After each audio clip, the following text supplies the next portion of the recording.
Oke teman-teman, hari ini saya akan membuat video demonstrasi project IoT pemilah sampah otomatis untuk sampah organik, anorganik, dan juga metal berbasis Arduino dan juga ESP32. Oke teman-teman, langsung kita simak saja video berikut ini.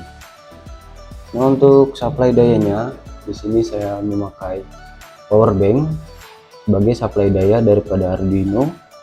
Dan juga untuk ESP32 nya saya menggunakan supply daya dari laptop. Nah, untuk project kami seperti ini tampak belakangnya. Ya, langsung kita buka.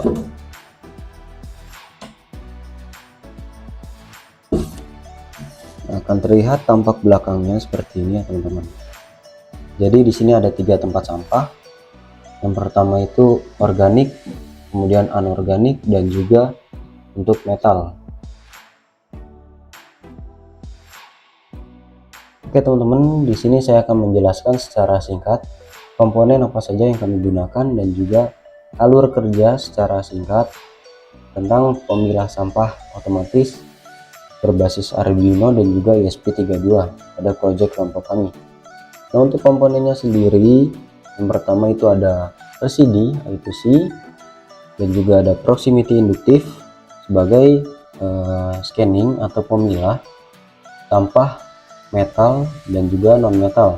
Lalu ada infrared sensor mendeteksi bahwa ada objek atau tidak.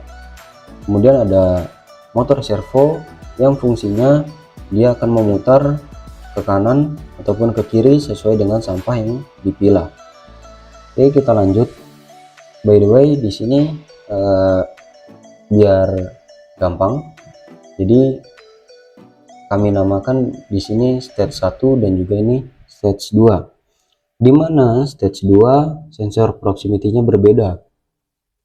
Jadi yang kedua ini ada proximity capacitive, dia bisa memindai bahan organik, anorganik, metal, bahkan tangan kita ini bisa dideteksi olehnya.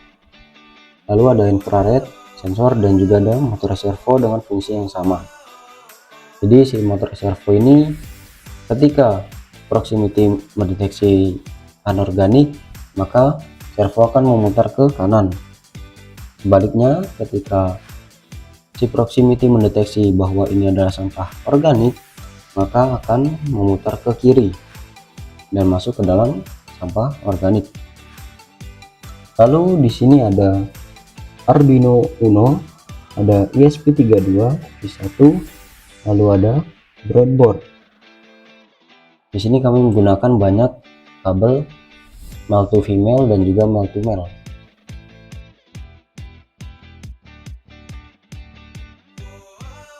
Oke teman-teman, kita masuk pada step alur kerjanya. Jadi secara singkat, untuk yang pertama, si LCD ini dia akan menampilkan seluruh info dari pemilahan sampah yang terjadi. Kemudian yang kedua, ketika ada objek masuk, sampah masuk, maka stage 1 akan bekerja. Jadi si infrared sensor akan mendeteksi bahwa ada objek atau tidak nih. Lalu diberikan delay 5 detik untuk proximity ini berfungsi dan bekerja. Jadi dia memindai bahwa sampah yang masuk ini merupakan sampah metal ataupun bukan. Dan ketika sudah terdeteksi misalnya metal, maka si servo ini akan memutar ke kanan dan akan langsung jatuh ke sampah metal. Sebaliknya, ketika proximity ini mendeteksi bahwasannya sampahnya ini bukan metal atau non metal, maka servo akan berputar ke kiri dan akan dilanjutkan ke stage kedua.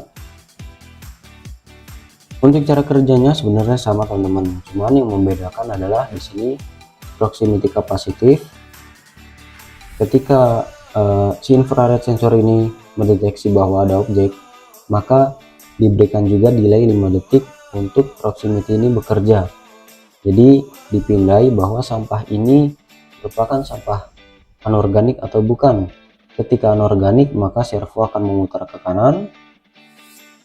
dan jatuh ke tempat sampah anorganik.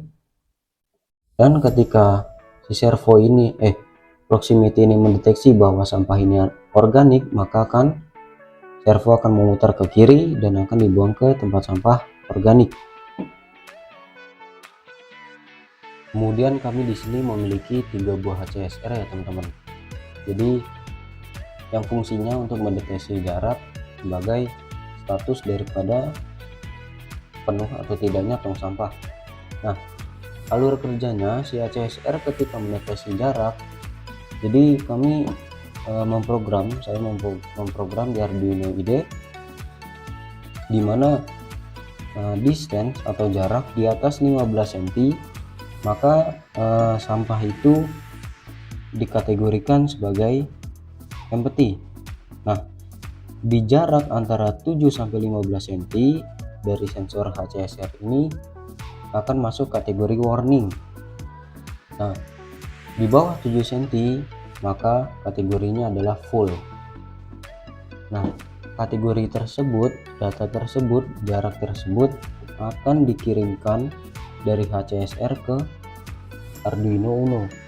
Di Arduino Uno ini akan mengirimkan data ke ESP32 melalui UART system. Jadi ESP32 di sini saya gunakan sebagai fungsinya hanya untuk connect data yang dihasilkan dari sensor dan connect melalui WiFi, kemudian diteruskan ke real time database menggunakan Firebase. Jadi di sini Arduino khusus untuk menangani sensor dan aktuator, serta si ESP32 ini fokusnya hanya untuk connecting. Nah, jadi ketika data sudah dikirim ke ESP32 dari Arduino, maka akan dikirimkan melalui connect WiFi, lalu dikirimkan ke real time database menggunakan Firebase.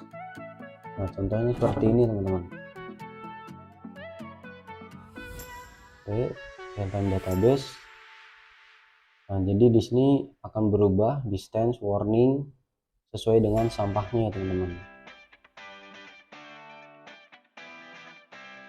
Oke teman-teman, di sini for your info, jadi kami masih memiliki kendala, jadi kami masih stuck, dimana si proximity ini memang bisa mendeteksi sampah organik, anorganik, metal pun bisa, bahkan tangan kita pun bisa.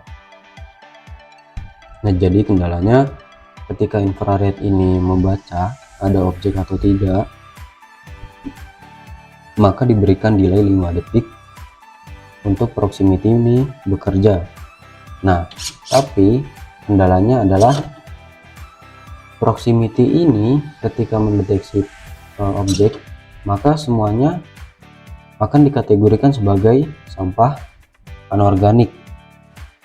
Jadi ketika mendeteksi kan lampunya nyala, nah sampahnya pasti selalu akan terbuang ke anorganik, bahkan ketika sampah yang dideteksi adalah sampah organik. Jadi saya sudah mencoba berbagai macam simulasi, mengubah banyak code, masih sama hasilnya, yaitu ketika proximity baca, bahkan untuk sampah organik, maka semuanya akan lari ke anorganik. Jadi teman-teman kalau punya saran, kalau pernah mengerjakan membuat project IoT pemilah sampah otomatis untuk organik, anorganik, boleh di komen, boleh mungkin DM kontak saya, jadi untuk perbaikan next kedepannya project kami. Oke teman-teman, kita masuk ke dalam tahap demonstrasi video pemilah sampah otomatis organik, anorganik, dan juga metal berbasis Arduino dan ESP32. Di sini saya sudah mempunyai 3 item, yaitu metal, alatnya itu gunting, anorganik yaitu kertas dan amplas, organik berupa daun. Kita akan simulasi bahan metal terlebih dahulu, yaitu gunting.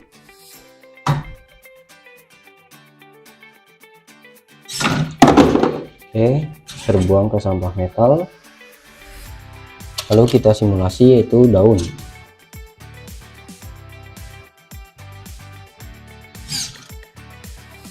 Nah, itu paling ini.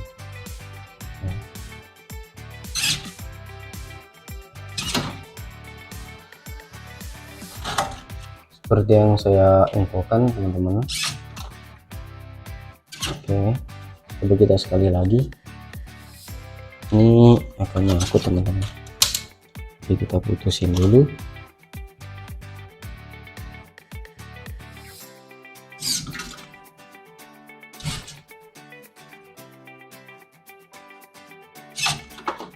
Oke, sudah masuk ke sampah organik. Sekarang kita coba kertas amplas dulu.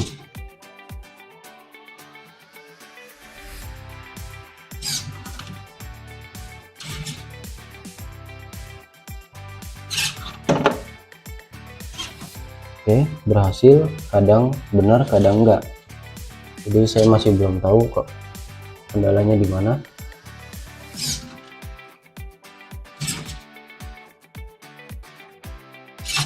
Nah, ini baru kita omongin bahwasanya proximity masih ada kendala. Jadi tolong saran dari teman-teman, komentar dari teman-teman, bagaimana di proximity ini bisa memilah sampah organik maupun anorganik.